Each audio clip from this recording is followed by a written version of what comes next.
2024년 11월 15일 오전 생각의 끄적임을 공유합니다. 경제 증시 이슈에 대한 공유와 해석에 있어 주관적인 관점이 많이 첨부됩니다. 맞고 틀리고 보단 다양한 해석으로 재밌게 읽어주셨으면 합니다. 첫째, 뉴욕 증시는 단기간에 너무 올랐는지 주요 지수 모두 조정해 받았습니다. 장중 파월 의장의 미 경제는 좋기 때문에 금리 인하를 서둘러야 할 어떤 신호도 보내지 않고 있다라고 또 애매한 말을 하면서 금리 인하 속도를 늦출 수도 있다라는 신호로 인식되면서 시장은 숨고르기를 하는 모습입니다. 이분도 그냥 아무 얘기 안 하고 결정일 때나 결과치만 언급하면 좋으련만 참 이랬다 저랬다. 덕분에 달러 가치는 더 올라서 엔달러 환율은 156엔까지 올라온 상황입니다. 원화와 엔화가 유독 약세네요. 둘째, 트럼프는 파리 기후 협약을 탈퇴하고 석유 시대를 다시 만들겠다고 나섰습니다. 그런데 아이러니하게 미국의 엑슨모빌 등 메이저 석유 회사들은 미국 내 오일가스 생산이 충분하고 더 늘릴 여지가 없으니 메탄 규제 완화하지 말고 파리 협약도 탈퇴하지 말라고 합니다. 왜 그럴까요?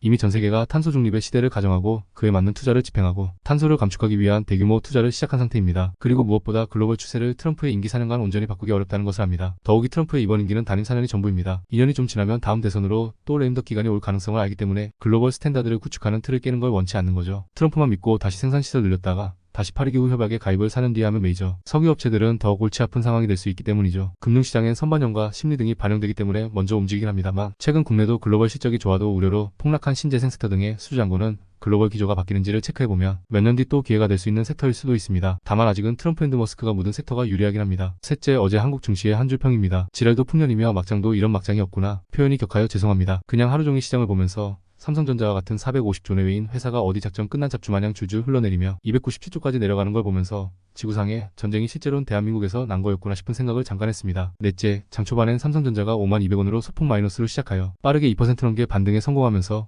옵션 만기일에 맞춰서 포지션 정리를 해주나 하는 기대감을 가지겠습니다. 수능 때문에 이 시간 늦게 시작하다 보니 장전에 금융당국에서 환율을 주시한다는 구두개입이 나오기도 했습니다. 그럼에도 불구하고 원달러 환율은 이까짓게 뭔데 를 시전하며 1408원 내외에서 딱히 내려올 기미가 보이진 않습니다. 오후 12시 직전에 외국인들이 작전이라도 하는 듯 환물과 선물을 동시에 2천억 이상씩 매도를 때리면서 증시를 다시 밀기 시작했습니다. 장마감 후 옵션 만기 청산 시점에 선물 매수 들어오면 16시 30분에 순간적으로 1399원을 찍고 옷이 넘어 다시 쪼르르 1409원까지 치고 올라갑니다. 다섯째, 전쟁난 나라보다 더 빠지는 나라가 전세계 유일무이 대한민국입니다. 그 어려운 일을 한국 증시가 해내고 있습니다. 실적이 좋은 회사는 실적 공시를 직접 찾아보지 않는 한 일부러 공개도 안 합니다. 날 좋은 날 뉴스 띄우려는지 오늘 역시도 매수 수급이 안 보이니 그냥 냅둬버립니다. 실적주라고 기대하던 화장품주와 수출 종목들은 기대 이하라며 그냥 패대기를 치기도 합니다. 화장품 섹터의 새로운 대장이자 기준이라 한 실리콘투가 오후 2시 57분에 실적 공시와 함께 냅다 마이너스 26% 하방으로 꽂아버립니다. 사모펀드와 투신이 거의 100만주 가까이 판 것으로 보아 책정한 걸로 보입니다. 3분기 매출이 작년 동기 대비 85%, 영업이익은 무려 181%나 증가했지만 그래도 세론입니다. 투심이 무너지니 지금은 좋은 회사는 아무 의미가 없는 장입니다. 트럼프 앤드 머스크랑 뭐라도 엮여있는지 혹은 누군가 그래도 매집을 탄탄히 해서 관여를 못하게 하던지 둘 중 하나입니다. 여섯째, 오늘은 한국 증시 특유의 매주 맞이하는 악재인 금요일입니다. 요일이 악재인 나라도 한국이 유일무이합니다. 옵션 만기는 끝났고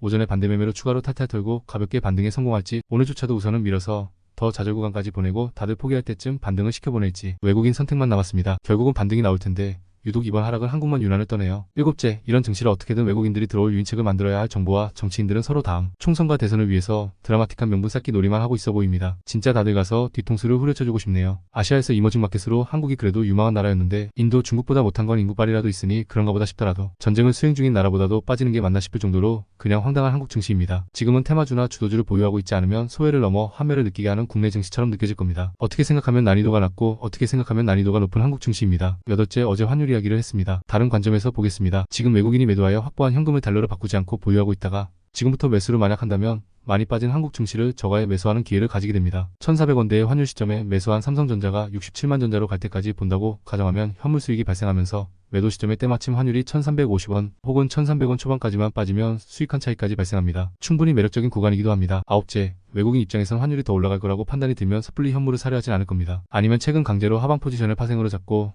현물을 집어던졌듯이 이제부턴 콜옵션 매수, 풋옵션 매도 파생 포지션을 잡고 삼성전자를 비롯 현물을 사서 파생 수익을 반대로 극대화하는 전략을 쓸 수도 있습니다. 한때는 전세계 파생시장 1위였던 한국 증시였는데 지금은 쪼그라들기도 했고 외국인들의 ATM 머신을 만들어준 국내 정치인들입니다. 10번째, 앞에서 매력적이라고 했던 향후 전제 조건은 환율이 1400원 미만으로 다시 내려갈 거란 믿음이 외국인들에게 있어야 하는 겁니다. 어제 노무라 증권에서 내년 5월까지 원달러 환율이 1500원까지 갈 수도 있다는 보고서를 내놓았습니다. 이유는 한국은행이 현재 환율을 강하게 방어하지 않을 가능성이 크다고 밝혔습니다. 최근 환율 급등에 대비할 외환 보유고가 상대적으로 적은 부분도 있습니다. 부동산과 내수 경기 때문에 금리도 동결 혹은 인상을 진작에 선제적으로 했어야 할 한국이 반대로 내린 상황이기도 하죠. 2009년도 리먼발 글로벌 금융위기 사태 때에도 노무라 증권은 2월달에 비슷한 이야기를 하고 순간적으로 1,500원에 원달러 환율이 1,500원을 터치하고 내려간 일은 있긴 합니다. 지금 일부 지역은 30평대가 30억이 훌쩍 넘는 곳이 많은데 외환 보유고가 박살나 1,500원대가 넘어린 세상이 오면 한국은 반대로 금리 인상은 부득이하게 진행하게 될 겁니다. 그러면 한국 부동산도 리먼 사태 이후와 같은 일들이 벌어질 수도 있습니다. 역사가 꼭 반복되진 않지만 한국이 환율에 민감한 경제 체력이란 것은 체크해볼 필요는 있습니다. 너무 비관적인 이야기만 했나 봅니다. 모두의 마음을 대신 전달했다고 생각해 주시기 바랍니다. 시장이란 게 언제나 하락만 하진 않습니다. 전체 큰 시장으로 볼 때 아쉬운 거지